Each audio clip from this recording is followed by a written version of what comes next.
Very honored to receive this very prestigious award. It means a lot to have your work recognized, and especially in such a spectacular fashion as this. This is very, very special. So my thanks to everyone involved.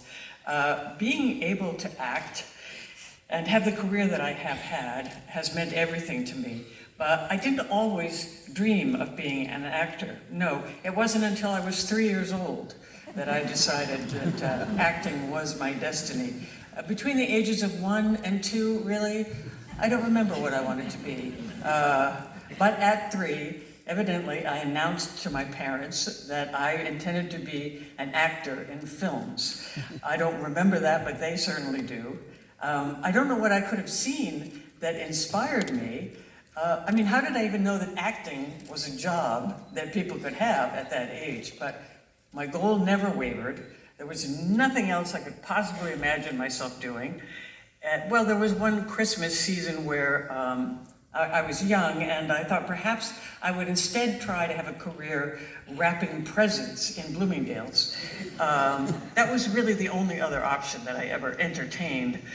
So when it came time to go to college, of course, I decided I was going to major in acting at Boston University, which is a great idea, majoring in acting, because it always works out.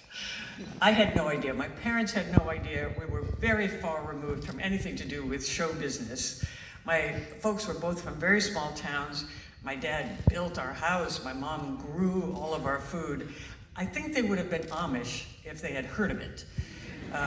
So when I told them I was going to study acting, they said, okay, fine, you know. They actually thought that that would mean that I would get work as an actor.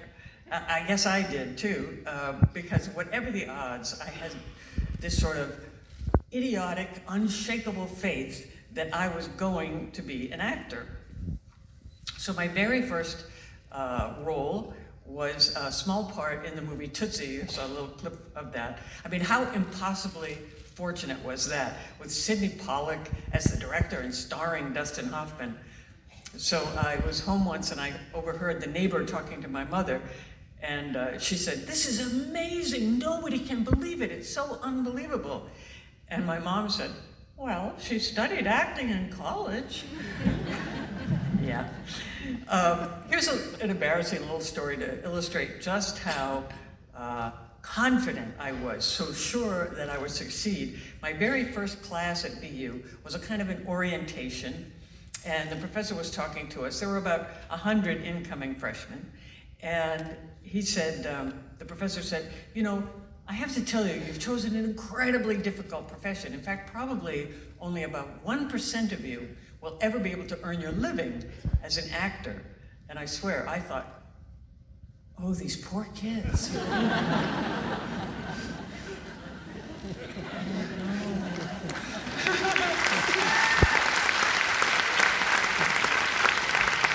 Actually, getting cast in Tootsie had a little less to do with studying acting than being in a Victoria's Secret catalog, but that's a whole other story. I guess I'm sharing this with you tonight by way of saying I'm so very happy and blessed that it all worked out. But, and that I've been lucky enough to be in some movies that really resonated with people and that led me to this evening. And I'm also very thrilled that once I stop talking here, you will be watching a movie that I executive produced called This Changes Everything, of which I'm very proud. And it's about a subject that became my second obsession in the entertainment industry after acting, which is the underrepresentation and misrepresentation of women in our industry. And I'm very grateful.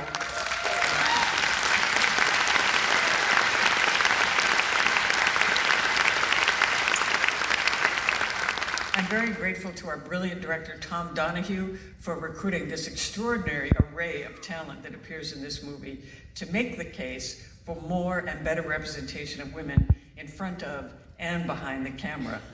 And before you start wondering why I hired a man to direct a film about female representation, just know that I didn't. Tom was inspired to create this film himself. He financed it himself, and I came on board about 2 years into the filmmaking process.